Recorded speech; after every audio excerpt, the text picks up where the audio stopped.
সেই নারী দিনদার থাকতে হবে। আল্লাহ রাসূল সাল্লাল্লাহু আলাইহি ওয়াসাল্লাম বলেছেন যে চারটি বস্তু দেখে মহিলাদেরকে বিবাহ করা হয়, কিন্তু এই চারটি বলার সঙ্গে সঙ্গে আল্লাহ রাসূল সাল্লাল্লাহু আলাইহি ওয়াসাল্লাম এই কথাও বলেছেন, তোমরা মেয়েদের সৌন্দর্য, টাকা পয়সা, বংশ যাই দেখো না কেন, কিন্তু মনে রেখো ফাজফার বিদাতিদ দ্বীন, তোমরা সব সময় দ্বীনকে তারজিহ দিবে, ইসলামকে তারজিহ দিবে। যে কোন মহিলার ভিতরে দ্বীনদারিতা বেশি, কোন মহিলার ভিতরে পরহেজগারিতা বেশি, এই বস্তু তোমরা দেখবে। এই বস্তু দেখেই তোমরা মহিলাদের সঙ্গে বিবাহ শাদীতে আবদ্ধ হবে, বিয়ে শাদী করবে তোমরা।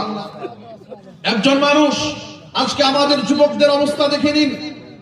আজকে প্রায় 100%-এর মধ্যে 90% আমাদের যুবকরা প্রেম, ভালোবাসা, এই সমস্ত বাজে বস্তুর সঙ্গে জড়িত, এবং তারপরে আশা করে যে আমরা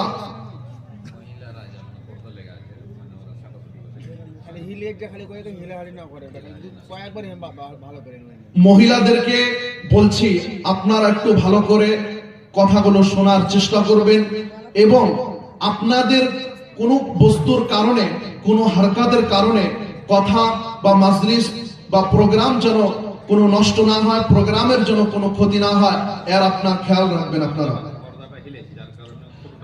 আর পর্দাটা আপনারা হিলাবেন না, যেহেতু সেটা একটি নরম বস্তু। যদি সেখানে বেশি নড়াচড়া করা হয় তাহলে হতে পারে যে ছবিটা, যে পিকচারটা চলে যাইতেছে সেখানে, সেটি দেখা যাবে না বা নষ্ট হয়ে যাবে। আপনারা এর খেয়াল রাখবেন।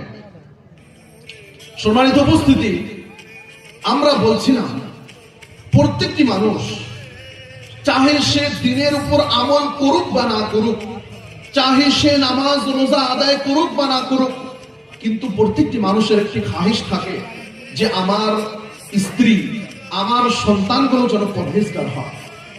আজকে সেই মহিলাদেরকে বলতে চাই, সেই মেয়েদেরকে বলতে চাই, যেই যুবক তোমার সঙ্গে খারাপ আচরণ করে তোমার জীবনকে ধ্বংস করতেছে প্রেম ভালোবাসার নাম দিয়ে, তুমি মনে রেখো, হে প্রিয় বোন, তুমি মনে রেখো, সেই যুবক যখন বিয়ে শাদী করবে, সেই যুবক একজন পাক দিনদার পরহেজগার মেয়ে খুঁজবে তোমাকে।